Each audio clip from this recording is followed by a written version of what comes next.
It started on a warm Tuesday afternoon. My 6-month-old son, Liam, had finally dozed off for his afternoon nap. After what felt like an hour of bouncing, singing lullabies, and desperate pleading, the entire apartment was still, and I felt a rare wave of relief wash over me. That peace lasted about 12 minutes. Ding dong. The doorbell rang, sharp and persistent. I opened the door to see her, Karen. No introduction needed. Everyone in the building knew her. Short bob haircut, clipboard in hand, mouth perpetually pursed. She was our unofficial HOA enforcer, though the title was completely self-appointed. "I'm here on behalf of the HOA," she said, arms crossed. "There have been complaints about noise from your unit, specifically crying." I blinked. "You mean the baby?" "Yes," she said without a trace of irony. "It's become disruptive." I stood there speechless.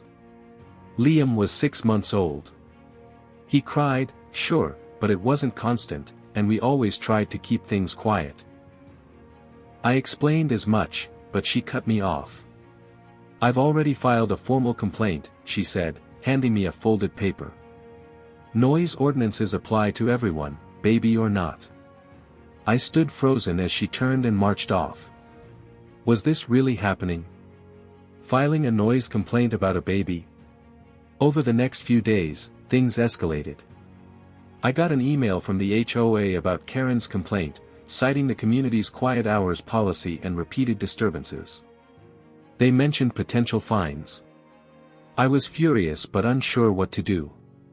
I vented on a local parenting forum asking if this was even legal. Most people were outraged on my behalf. One user messaged me directly saying, "If you really want to make a point, keep a noise log.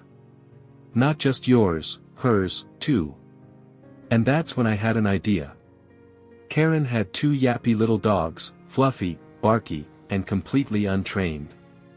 They barked at birds, the mailman, shadows, and sometimes nothing at all. And they barked at all hours. If the HOA had a problem with noise, maybe it was time they looked a little closer to home. I grabbed a notebook and started logging everything.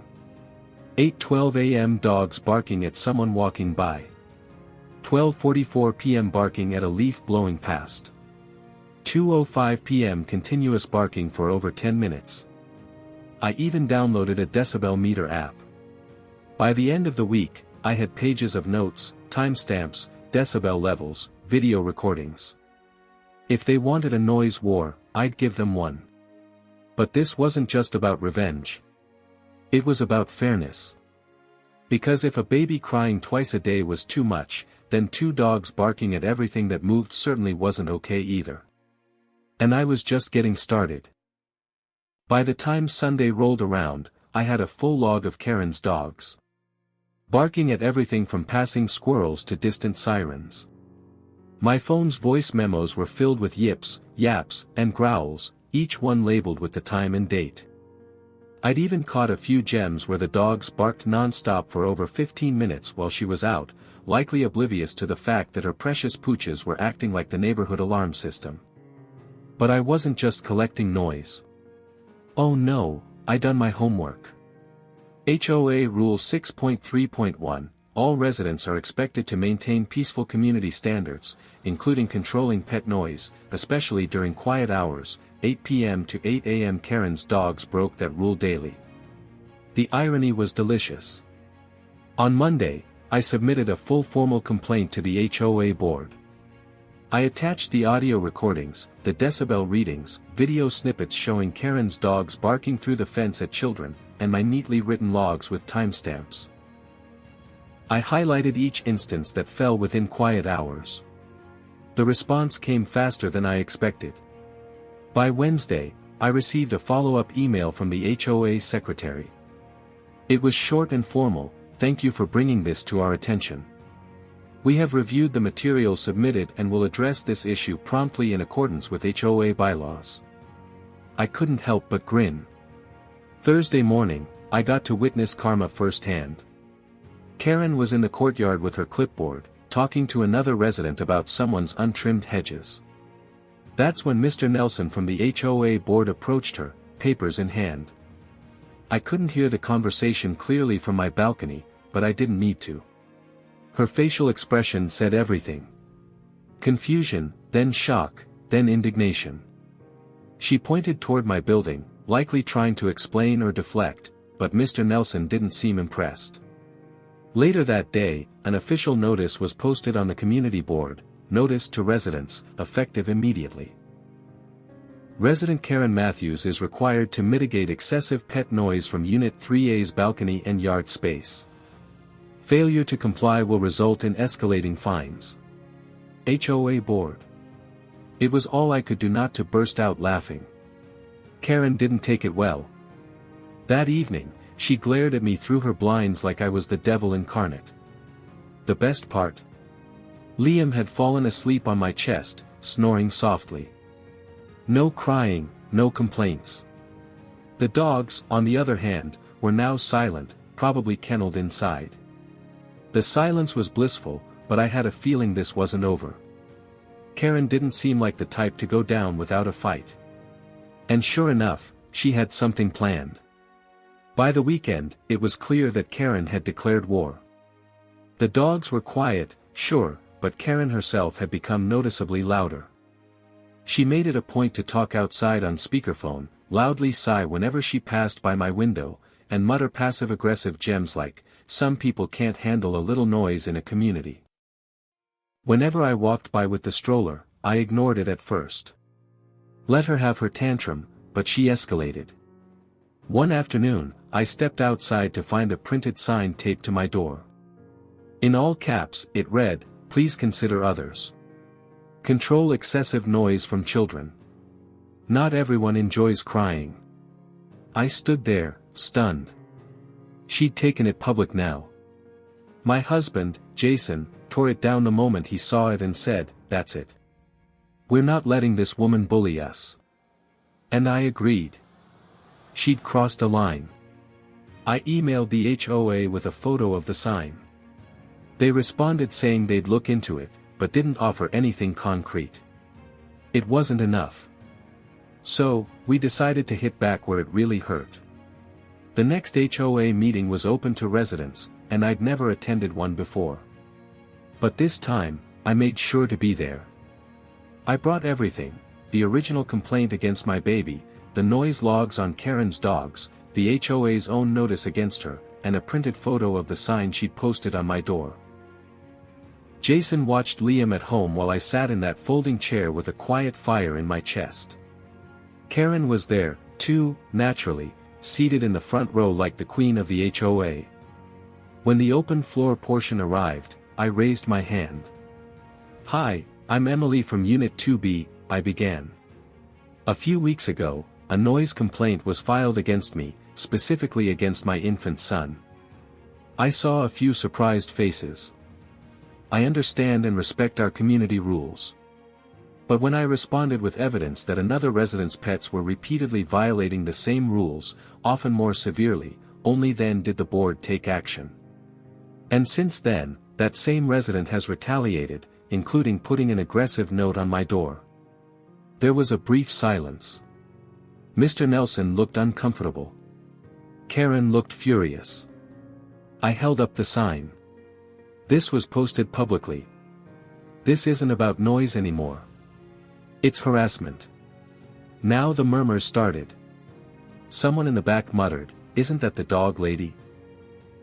Another said, "Babies cry. It's life." I could see it. The tide was turning. Karen stood up and tried to defend herself, claiming she never meant it personally and was just trying to maintain order, but no one seemed convinced. Her usual authority was slipping. That night, the HOA issued a community-wide email reminding residents that public shaming, hostile notes, and retaliatory behavior were not tolerated. They mentioned recent incidents and reaffirmed that noise complaints must be handled with fairness and empathy. Karen had officially overplayed her hand, but she wasn't done yet, and neither was I. 2 weeks passed, and the atmosphere in the community felt different. Neighbors I'd never spoken to before smiled at me when I passed. One even left a note on our door that read, "Babies cry, dogs bark, but grown women should know better. We're with you." Karen, meanwhile, had gone quiet, literally and figuratively. Her dogs were nowhere to be heard, and her usual rounds with the clipboard had stopped. But I knew her silence was temporary. She wasn't the kind to give up that easily. Sure enough, her final act of pettiness arrived on a Saturday afternoon in the form of another official complaint. This time she claimed we were violating community standards by allowing a stroller to be parked in our covered entryway, an area that dozens of residents used for bikes, planters, even kids' scooters. It was petty, ridiculous, and utterly transparent. I didn't panic. I printed out 5 photos of other residents using their doorways the same way and sent them in with my response. This time, the HOA didn't even entertain the complaint. They dismissed it outright and included a friendly reminder that selective enforcement was against policy. That was the moment the spell truly broke. Karen lost her credibility. Her power depended on fear and silence, neither of which I was willing to offer her anymore. And I wasn't alone. At the next HOA meeting, 2 more residents shared their own Karen horror stories. One about her reporting a Halloween decoration as too scary. Another about her demanding a teen neighbor turn off his music at 4 p.m. People were done being polite. Eventually, the HOA board asked her to step back from self-appointed duties and reminded her that all complaints would go through official channels from now on. No more knocking on doors or posting public shame notes. A few months later, she quietly listed her condo for sale. The day her for sale sign went up, I sipped my coffee on the porch, Liam babbling happily in my lap, and her dogs barked from inside one last time, almost like they were saying goodbye. Jason came out, leaned on the railing beside me, and asked, "Think she'll actually leave?" I nodded. "She already has, just not physically." He chuckled, kissing the top of Liam's head. "Well, guess we win." But I didn't feel like it was about winning. It felt more like balance had been restored. I hadn't set out to ruin Karen. I just wanted fairness and maybe, just maybe, a little peace. Now, I had both. And Liam, he was still occasionally loud, but he was also happy, healthy, and loved. And that, unlike Karen's clipboard crusade, was something worth making noise about. If you've ever dealt with a nosy neighbor like Karen or had someone try to silence your real life, hit that like button so I know I'm not alone. Got your own Karen story? I'd love to hear it. Drop it in the comments below. And if you enjoyed this little saga of neighborhood justice, don't forget to subscribe for more real-life dramas, clapbacks, and satisfying endings. Trust me, it only gets crazier from here.